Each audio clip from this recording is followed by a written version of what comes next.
This is Think Out Loud on OPB. I'm Dave Miller. In 2017, 96-year-old Mary Armington took a trip from her home in Florida to visit her son, William Armington, in Astoria. William, who has since retired, was a radiologist at Columbia Memorial Hospital. He had diagnosed cancer in hundreds of patients. Some of them had delayed care because of financial hardships. Mary decided to help by donating $50,000 to start a fund for cancer patients in the North Coast region. It was called the Arm in Arm Fund. It paid for non-medical expenses like transportation, utility bills, lodging, and rent. 9 years later, the fund has nearly tripled in size and has given grants to about 100 patients. Mary is now 104 years old. She, her son William, and Mark Quila, the executive director of the Columbia Memorial Hospital Foundation, all join me now. It's great to have you on Think Out Loud. Happy to be here. Thank you. Mary, I want to start with you. What made you want to donate your own money to create this cancer fund? You mean in Astoria? Exactly. Well, it goes back to State College, Pennsylvania, where I was attending church, and they sent me out to visit a woman out in the outskirts, and I went to visit her. And while I was there, she said she has cancer, and I became interested. And she said, "Let me show you." So she showed me her left breast, and that was practically eaten by cancer at the time. So I was so taken aback with that when I went out to visit Bill in Astoria, I knew that the area in the outskirts of Astoria were kind of a poor area, and I was quite certain that we would find cancer patients there that were not able to reach the center of the program to get treatment. And so Bill, let me turn to you. You worked as a radiologist at Columbia Memorial Hospital in Astoria. How much of your clinical work was with cancer patients? I'd say approximately 25% of the cases that I dealt with were dealing with cancer in some form or another. Either early in diagnosis or stable after some sort of intervention or in the last throes of the disease. So I got to see cancer in multiple phases, and then cancers associated with other disease processes. And was your mom right? Was Mary right that there were financial struggles among your patients that were getting in the way of their care? Unfortunately, she was absolutely right. And as a consequence, many of the early diagnosis of cancer that I made were in late stage, where patients would develop a lump here or there and didn't think anything of it and didn't want to go to the doctor or couldn't afford to go to the doctor. And consequently, the cancer would progress. And when I would see the patient, the cancer would have spread from the original site to other multiple locations, having metastasized. And that was almost always due to the lack of finances to allow them to take time off from their job or away from childcare to come in and be diagnosed. And this is an important point because, cancer care itself could be unbelievably expensive, whether it's surgery, chemo, radiation, diagnostics. But you're not even talking about that part. You're talking about incidental costs, say like travel or time away from work. Yeah, it's true. The major safety nets, Medicare, Medicaid, different insurance companies will cover the bulk of cancer care itself, but it's the impediments that keep the patients from getting in to get that cancer care that can be sometimes less than $50. And that keeps them from getting the treatment that they receive. And they just can't come up with the $50 because to them, that is a large amount of money. So what Mom is talking about is trying to having monies available to help patients to overcome those very simple things that keep them from accessing the majority of their cancer care. Mary, it's one thing to say, based on, as you were noting, your personal experience with a woman in Pennsylvania and your assumption that there was need where your son was practicing medicine. It's one thing to say there is this need here. It's another to say, I'm going to spend my own money to do something about it. Why did you want to do that? I'm not wealthy, but I had some extra money, and thinking of this woman in Pennsylvania, and that really bothered me. And then being in Astoria and seeing the outskirts of Astoria, I knew there were people there that would be, how shall I say it, that probably would be having problems with cancer, and they would say, well, I can't afford to go anywhere to get treatment, so I'll just let it go. And as you say, you had some money that you didn't need, and there were people who you thought could use it. Well, I had I could have used the money myself, but I thought this was more important. So that's why. Oh, and that's why you did it. As I noted, Mark Quila is with us as well, the executive director of the Columbia Memorial Hospital Foundation, which now manages this fund.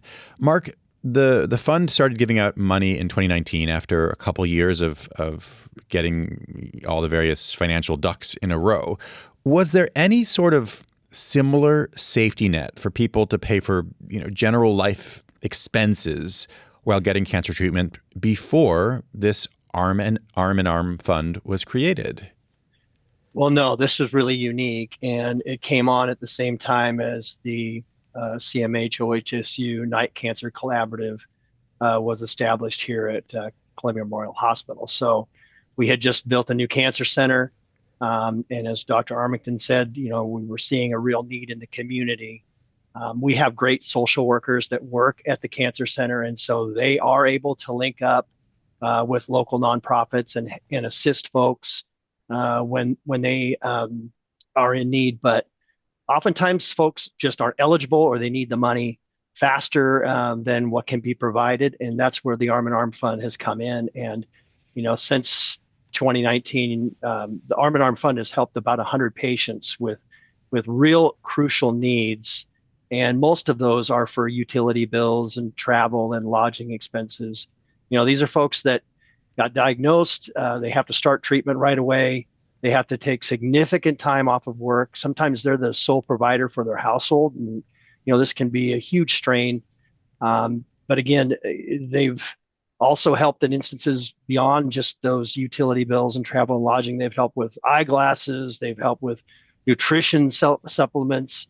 In one case, the fund bought a refrigerator for a patient whose refrigerator had went out and they couldn't keep their food cold. And, it's just been a huge blessing to so many in the community to have this fund.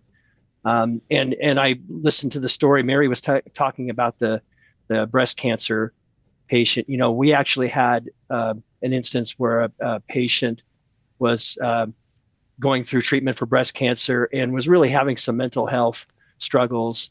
And the fund paid for this patient to go to a camp for breast cancer survivors and to bond with other breast cancer patients.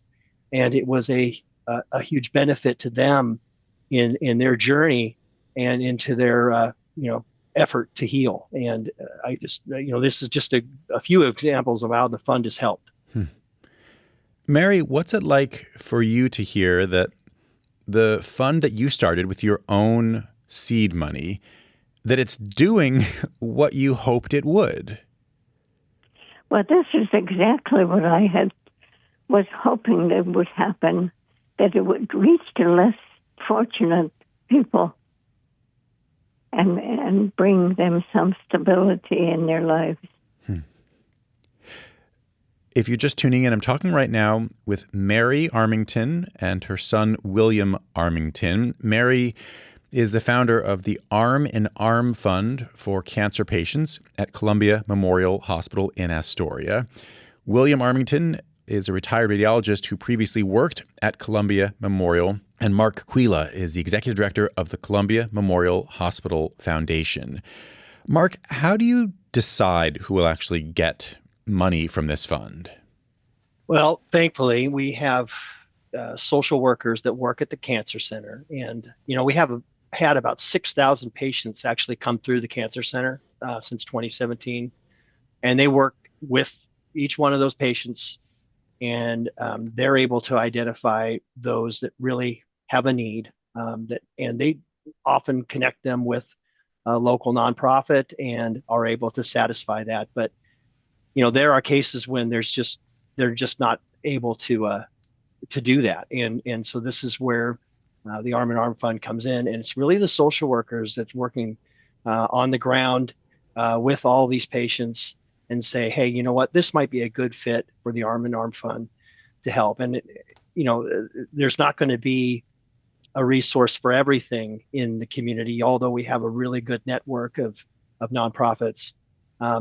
But things like Thanksgiving dinners or Christmas dinners, people don't often think about that. But if you're going through cancer treatment and you don't have enough money to provide a holiday dinner for your family, the Arm in Arm Fund has actually done that over the last few years and done it for several families of cancer patients. So, that's the kind of thing that the Arm in Arm Fund does. And it's really up to our great team, our team of social workers, our team of providers and caregivers here at CMH that are able to match up a patient that has that requirement and the Arm in Arm Fund.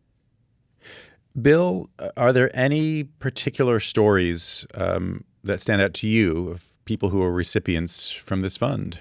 I can certainly tell you about patients and their difficulties during their cancer treatment, but from my perspective, to know that my mom was generous enough and foresightful enough to create this fund so that as a clinician, I could know that the patients that I was caring for would be able to get in to see me for the visits where I could provide their care. That gave me a great deal of satisfaction. So, if people hear that a 99-year-old started a support fund for people with cancer, they might be surprised. But knowing your mom, were you surprised? No, I really wasn't. Mom has been a very giving person throughout her life. And I could share instances of her generosity that show you what kind of a person she is. As she mentioned earlier, she's not a wealthy person. My dad was a college professor and did not make very much money. And nevertheless, for example, in 1956, when the Hungarian Revolution occurred, my mom and father took in a Hungarian family who was fleeing from the Russian invasion and put them up in our 3-bedroom house with 4 children of her own for over a year. So having been her child, I've certainly learned the benefit of giving and looking for opportunities to benefit others. She's always been a wonderful role model for me and a symbol of what you can accomplish in life if you look beyond your own necessities and your own desires. And I don't know if you mentioned, but Mom is now 104. Yeah. She will be 105 on August 9th. Yes. And she's still very interested in helping others. In fact, I think she will tell you that's why she was put here on Earth. Bill, I understand that nearly a decade ago, you and your wife put up the Mary Armington Healing Garden outside the cancer center where you worked. Can you tell us about the garden? It's a wonderful place for cancer patients to go out, sit and reflect and visit with loved ones. My wife and I gave a a significant gift for the creation of the Cancer Center. And as a consequence, in honor of our gift, the Cancer Center created the Mary Armington Healing Garden, which has trees and flowers and a water feature and a beautiful pottery installation on the wall. And in addition, a plaque which denotes the space as the Mary Armington Healing Garden with a one-word moniker. The word is gratitude. And I think that word embodies my mom. If I'd have to say what my mom is all about in one word, it would be gratitude. She's very happy to be here and very happy to share what she has with others. And she's grateful for what she has. Mary, how has gratitude shaped your life? Well, could you rephrase that? Yeah. Bill was just saying that when he made this healing garden in your honor, he put just one word there, the word gratitude. I'm curious how gratitude has shaped your life. I think knowing that the garden is there and the people can, after having cancer treatment, can go into the garden and reflect. I think that's good enough. What are you grateful for today? I think probably I'm grateful that the Lord has kept me down here this long to do the things that I love doing, and that is reaching out to help other people that are that have less than I have. 104 years old is a long life. What's your definition? Although you say it's a long life, but it isn't. If you turn around and you're there. I don't know how I became 104. Really. What's your definition of a good life? I don't know how to answer that. Bill, what about you? I'm curious, maybe based on what you've learned from your mom, what's your definition of a good life? I would say that a good life is one that you are fully immersed in while you're living it, looking each day to be as present as possible and as involved outside of yourself as you can be. And that may mean several different things depending on the circumstances that you find yourself in. But a life which is lived day to day with some long-range views in place that perhaps after a period of time you can look back on and see that you've achieved. My definition of for example, staying somewhere is to leave the place better than I found it. And if I can do that in each situation that I find myself in, I'm quite satisfied. If that means having a career where I can look back and see how many patients I've helped over time, or if I can say I've lived in a house that I left in better shape than when I found it, I'm satisfied. So I think it's the satisfaction of knowing that in life you've made a difference. And that obviously may take many forms, but you've made a difference for the good. Bill, Mary, and Mark, thanks very much. Thank you for having us. Thank you. Bill Armington is a retired radiologist who previously worked at Columbia Memorial Hospital in Astoria. His mother, Mary, is the founder of the Arm in Arm Fund for cancer patients at the hospital, and Mark Quila is the executive director of the Columbia Memorial Hospital Foundation. Tomorrow on the show, we'll revisit our conversation with Robert Macfarlane. For about 20 years, Macfarlane has written about our relationship with the non-human world, mountains, caves, and paths and landscapes in books full of breathtaking prose and heart-filling wonder. We'll hear about his recent book, Is a River Alive? Our production staff includes Molly Afas, Rolly Hernandez, Gemma DiCarlo, senior producer Allison Frost, and managing producer Shiraz Sadiq. Nalene Silva and Layla Isbell engineer the show from the Gert Boyle studio. Our technical director is Stephen Cray, and our executive producer is Sage Van Wing. If you don't want to miss any one of our shows, you can listen wherever you get your podcasts. There's also our nightly rebroadcast at 8 p.m. Thanks very much for tuning in to Think Out Loud on OPB and KLCC. I'm Dave Miller. Have a great day.